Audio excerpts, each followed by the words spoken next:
Hey friend, watching this video, you are the infinite creator.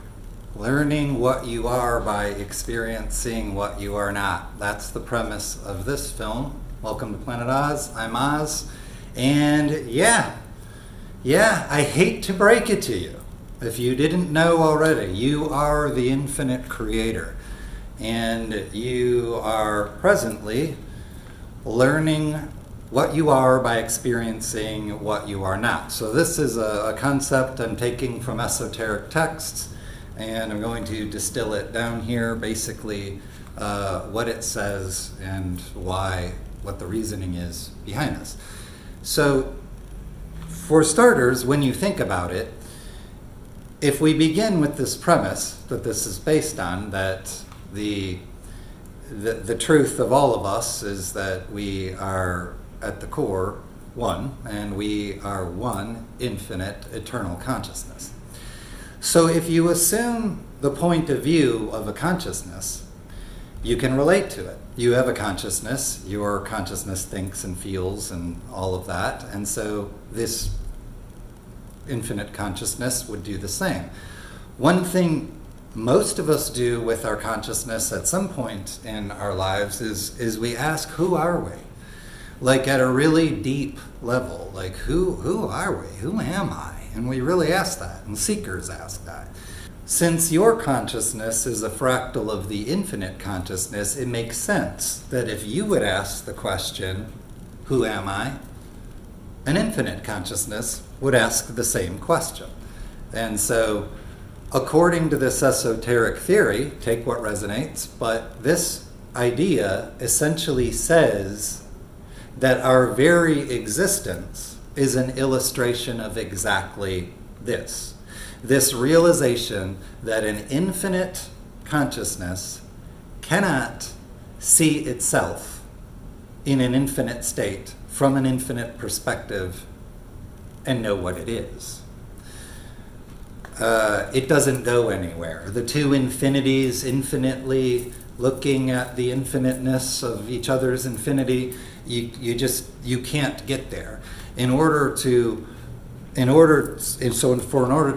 this consciousness, this infinite consciousness to understand itself, it has to assume limited, finite perspectives. And so that's us, that's life, that's the creation. Everything is a manifestation of this idea of these limited perspectives that are necessary in order for the creator to look upon itself. So essentially, the creator, being a mind, enters into the activity of that mind to observe the activity. And so you're not observing the mind, you're observing the activity of the mind, but by seeing that, you understand something about yourself. At the very least, if you enter into this experience and you travel through this experience with the knowledge that everything you are looking at is what you are not, you can use that to inform yourself about what you are. But of course, that only works if you know what you're doing. If you don't know what you are and you're wandering around and looking at this, then no, you're basically lost in an imagining that you had. You imagined a place and you imagined a limited perspective, and then you identified with it and you got lost.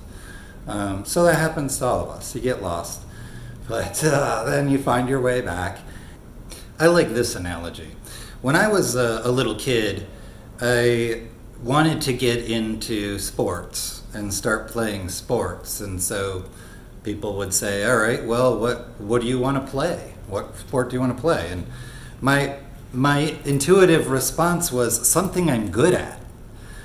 But I had no idea what that was. So if people were to say to me, well, what kind of athlete are you? I would have no idea. I wouldn't know the answer to that.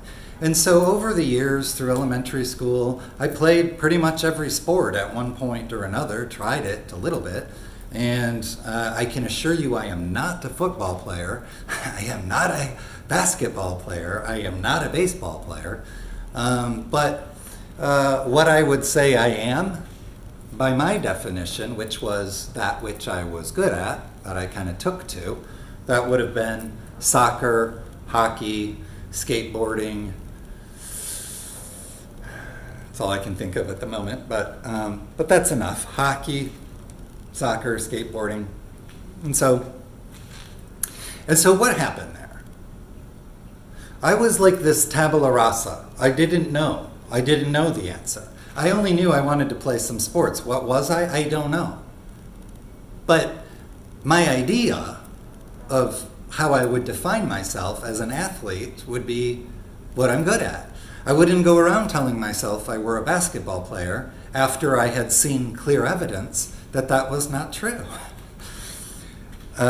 So I learned what I was by learning what I was not. And so now if someone were to ask me, are you an athlete or have you been an athlete in your life and what were your athletics? Yeah, I was a soccer player, I was a hockey player, and I was a skateboarder.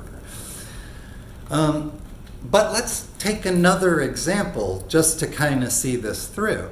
Let's just suppose for a moment, people would have said to me, what is it that you want to play? What sport do you want to play? I don't know. Same scenario. I don't know. Okay, well, let's try one. What do you want to try? I don't know. Well, it's soccer season. Let's try soccer. So I try soccer. And I find I seem to have a natural inclination toward it.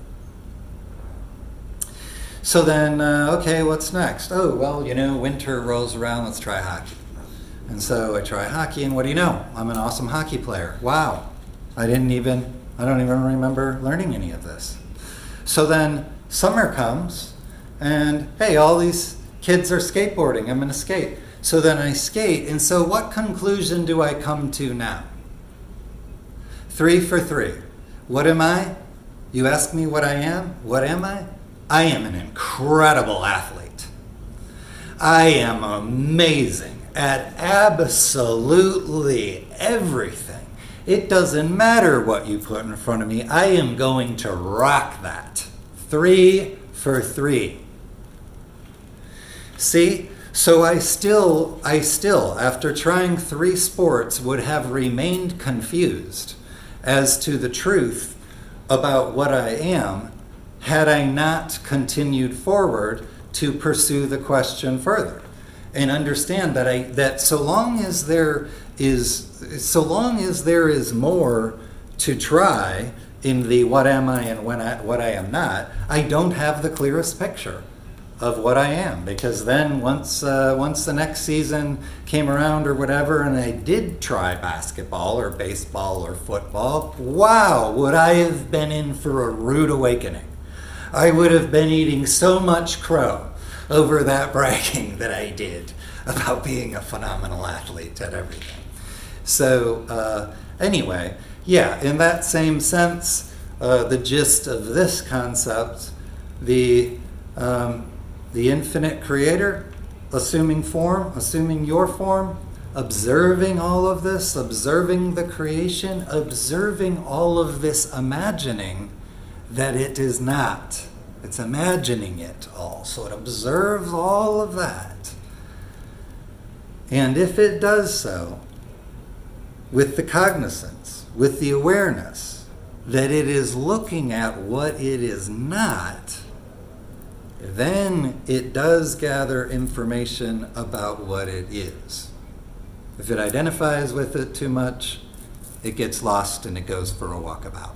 So, yeah, we're all kind of on a bit of a walkabout at this particular stage, let's be honest. But anyway, that's what I got for you in this one. Godspeed, friends, from Planet Oz.